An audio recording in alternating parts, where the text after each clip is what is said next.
అడవిలో ఒక సింహం వెంట పడుతుందంట ఆవుని. వెంట పెడుతుంటే ఈ ఆవు పరుగులెడతా ఉందంట. ఈ సింహం వెనకాతలు కూడా పరిగెడుతుందంట. ఆవు ప్రాణాలను కాపాడుకోవడానికి పరిగెడుతుంది. సింహం అంట ఆహారం ఆకలి తీర్చుకోవడానికి పరిగెడతా ఉందంట.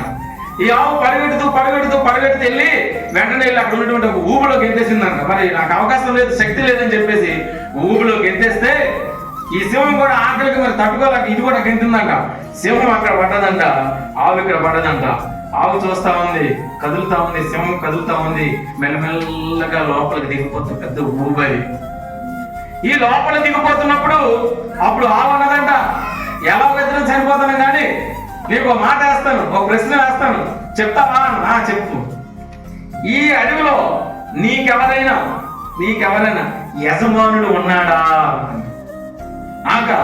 నేనే సింహాన్ని, నేనే ఎరకంతటికి రారాజు. నేను ప్రతి పక్షులు గాని జంతువులు గాని ప్రతిది కూడా నా మాట వినాలి, నేనే యజమానుని అన్నాను. అవునా?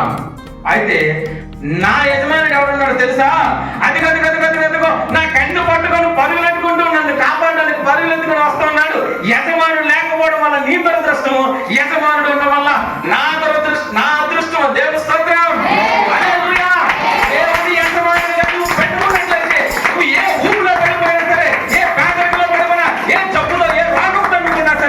దేవుడు ఆ ఊబులో నుంచి లేవనెత్తడానికి సిద్ధంగా ఉన్నాడు.